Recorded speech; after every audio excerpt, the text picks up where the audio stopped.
ഒരു പക്ഷേ ഏറ്റവും അട്രാക്ഷനുള്ള വിജയ പരാജയങ്ങൾ നമ്മളൊന്ന് നോക്കണം. അതിൽ വിജയങ്ങളാണ് നമ്മൾ എടുക്കുന്നത്. ഈ തെരഞ്ഞെടുപ്പിലെ ഏറ്റവും ഭൂരിപക്ഷം കൂടിയ വിജയം ആരുടേതാണ് എന്നുള്ളത്, കളറുള്ള ജയങ്ങൾ ആരുടേതാണ് എന്നൊന്ന് വേഗത്തിൽ പരിശോധിക്കുക.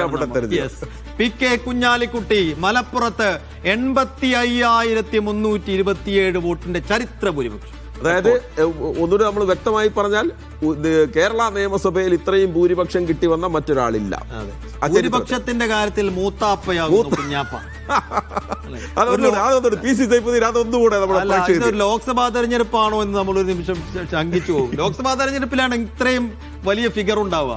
85,327. അപ്പൊ PC സൈഫുദ്ദീൻ പറഞ്ഞ ഡയലോഗ് ഒന്നുകൂടെ നമ്മൾ പറയണേ, ഭൂരിപക്ഷത്തിന്റെ കാര്യത്തിൽ കുഞ്ഞാപ്പ മൂത്താപ്പയാകുന്നു എന്നുള്ളതാണ്. എന്തായാലും അതൊരു വലിയ വിജയമാണ്. പക്ഷെ അതോടൊപ്പം തന്നെ 50 കടന്ന കുറെ വിജയങ്ങളുണ്ട് കേട്ടോ. മലപ്പുറത്ത് ഒരുപാടുണ്ട്. അതോടൊപ്പം ചാണ്ടി ഉമ്മൻ 50 കടന്നു.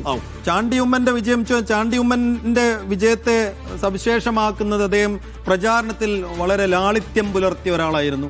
വെച്ചാൽ കാര്യമായി മൈക്ക് അനൗൺസ്മെന്റോ മഹേഷ് യാത്രയിൽ കണ്ടതാണല്ലോ. ഞാൻ അന്ന് പറഞ്ഞു. പക്ഷെ എനിക്ക് ഞാൻ പെട്ടെന്ന് ചിരിക്കാൻ കാരണം എന്താണെന്ന് വെച്ച് കഴിഞ്ഞാല് ചാണ്ടി ഉമ്മന്റെ ഈ തെരഞ്ഞെടുപ്പിന്റെ പ്രചാരണത്തിൽ അവശേഷിപ്പായി നിൽക്കുന്ന ഒരു ചിത്രമുണ്ട്.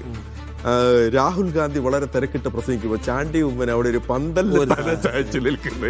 ഇത് കഴിഞ്ഞിട്ട് വേണം എനിക്ക് സൈക്കിള് ചവിട്ടി പോകാൻ എന്നുള്ള ലെവൽ. എന്തായാലും ജനങ്ങൾ അങ്ങ് പിടിച്ചു കേട്ടോ. അതായത് അവിടെ ഇതാണ് ഞങ്ങളുടെ പുതിയ ഞങ്ങളുടെ കുഞ്ഞുഞ്ഞ് ഇതാണ് എന്ന് അവരും പറഞ്ഞു. ഉമാ തോമസിന്റെ 50 കടന്നു എന്നുള്ളത് ഈ ജയവുമാണ് അവിടേക്കുള്ളത്. ഓക്കെ.